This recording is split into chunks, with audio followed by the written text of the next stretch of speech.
देखिए, आज गढ़चिरौली में कोविड की परिस्थिति का जायजा लेने के लिए हम लोगों ने दौरा किया। सिविल हॉस्पिटल में हम गए, वहाँ पर सारे हेल्थ एडमिनिस्ट्रेशन की तरफ से हमको ब्रीफिंग किया गया और क्या क्या चीज़ें की जा रही है बताया गया। जिलाधीश के यहाँ पर भी एक बैठक हुई जिसमें कुल मिलाकर कोविड की परिस्थिति का आकलन हुआ। अभी यहाँ पर जो हमारे इन्फेक्शन का रेट है वो 20% से ऊपर है, तो वो काफ़ी ज़्यादा है। उसको कम लाने के लिए टेस्टिंग ठीक हो रहा है, लेकिन यहाँ पर RT-PCR टेस्टिंग की क्षमता कम है, उसको बढ़ाने की आवश्यकता है। तो उसके बारे में भी विचार चल रहा है या कुछ मशीनरी भी ऑर्डर की, ऐसा मुझे बताया गया है।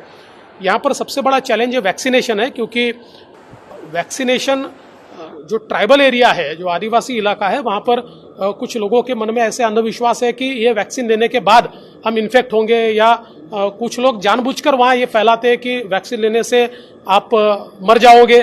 तो लोगों के बीच बड़े पैमाने पर जागृति करने की आवश्यकता है और मुझे ऐसा लगता है कि सरकार की ओर से भी और हमारे यहाँ के MP MLAs ये भी प्रयास कर रहे हैं लोगों के बीच जाकर कि हमने वैक्सीनेशन लिया, इसलिए आपको लेने में कोई उसमें अड़चन नहीं है।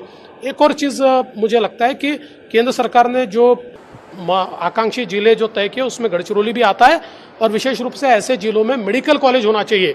इस प्रकार की केंद्र सरकार की भी एक अनुशंसा है और हम लोगों का भी मानना है, और इसलिए राज्य सरकार को हम ये निवेदन करते हैं कि अगर राज्य सरकार गढ़चिरौली के लिए मेडिकल कॉलेज का प्रस्ताव केंद्र सरकार को भेजेगी तो हम लोग जाकर वहाँ पर एक प्रकार से उसकी अनुशंसा करेंगे और गढ़चिरौली को प्रायोरिटी मिले इसका प्रयास करेंगे। अभी रुक जाओ, अभी गिनते हैं सारा।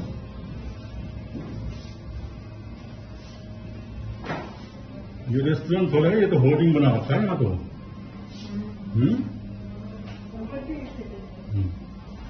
ऊपर भी है।